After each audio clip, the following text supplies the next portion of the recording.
Hoje, no Dia das Mães, aqui com a informação da Oncoclínicas, hoje uma informação que toca muito no coração de todos nós. É o seguinte, será que depois de vencer um câncer, as mulheres conseguem engravidar? Se essa gravidez é segura? O que elas precisam fazer para que elas possam engravidar da forma correta, né? Então hoje a gente está aqui com uma das maiores especialistas do Brasil, a doutora Angélica Nogueira, que vai falar um pouco mais, explicar pra gente como é que funciona esse processo. Primeiro, se é possível ou não é. Doutora, muito obrigado por estar falando com a gente. E antes de mais nada, eu queria saber, é possível, após uma mulher vencer um câncer, se ela pode ter uma gravidez saudável? Olá, João. Olá a todos. Uma pergunta de extrema importância e a resposta, felizmente, é sim.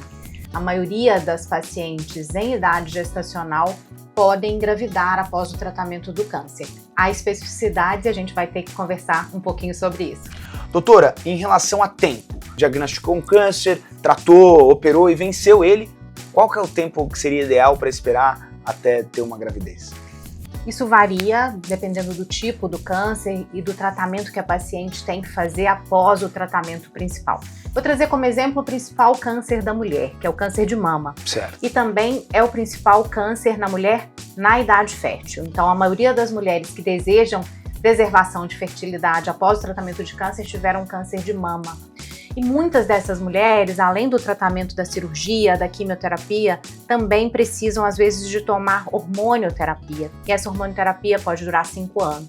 Certo. A boa notícia é que há estudos recentes mostrando que a interrupção dessa endocrinoterapia após pelo menos 1 ano e meio de uso, ela tem se mostrado segura. Doutora, geralmente em relação ao bebê, né? Ali elas podem engravidar.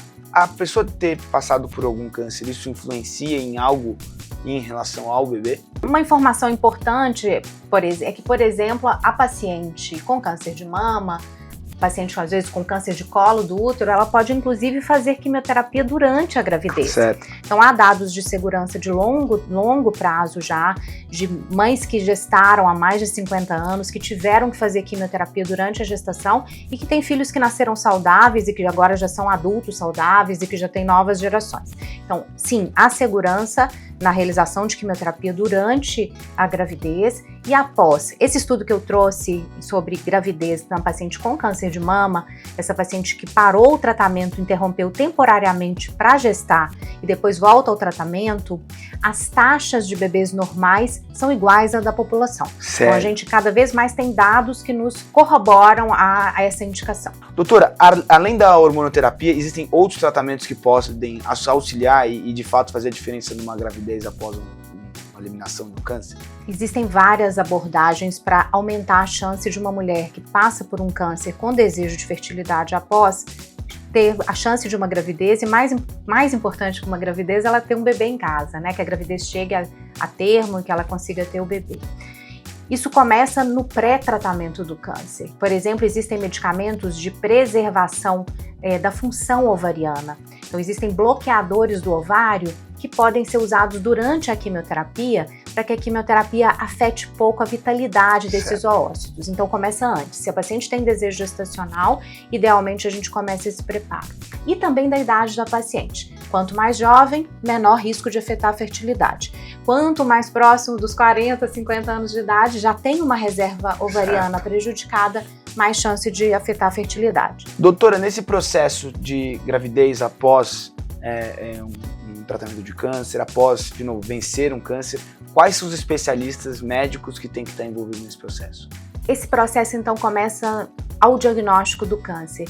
E isso é complexo e daí é fundamental a paciente estar em uma instituição estruturada para essa abordagem, porque é um momento que tem o medo do prognóstico, a necessidade de fazer um estadiamento e esse turbilhão de informações é um peso para a paciente. Nesse jogo, necessariamente, entra o oncologista da paciente que vai trazer a informação de quais tratamentos a paciente será submetida, se há um cirurgião oncológico envolvido, se há um radio-oncologista, um radioterapeuta envolvido, ele também tem que participar, um fertileuta, isso é ideal, além do suporte multidisciplinar, como o psicólogo, né, nesse turbilhão de sentimentos de uma mulher que se vê no risco de perder a fertilidade, o equilíbrio psíquico é fundamental.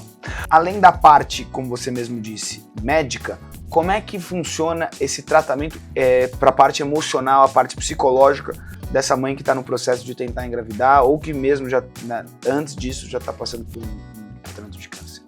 Bom, então mais uma vez esse planejamento começa essa paciente precisa de um suporte psíquico desde o início. E eu acho que o mais importante para a tranquilidade da paciente, para o equilíbrio emocional, é ela ter as informações corretas do que ela precisa fazer. Se você pudesse dar um recado, peço que a senhora dê um recado aí para quem nos está assistindo, as mães que estão nos assistindo, alguém que às vezes está passando por um tratamento de câncer. É que câncer é uma doença com taxa de cura crescente. Cerca de 70% de todos os diagnosticados hoje, com acesso ideal aos tratamentos, vão ser curados. E esse planejamento ele deve começar ao diagnóstico do câncer, porque a preservação da função ovariana, o congelamento do oócito, do embrião, ele deve ser o quanto antes. Se isso não foi feito, procure o quanto antes uma equipe de fertilidade para a gente tentar resgatar as oportunidades. Para você que está nos assistindo, quer conhecer mais o trabalho da Oncoclínicas, entra lá no site www.oncoclinicas.com. Oncoclínicas, cuidar sem limites.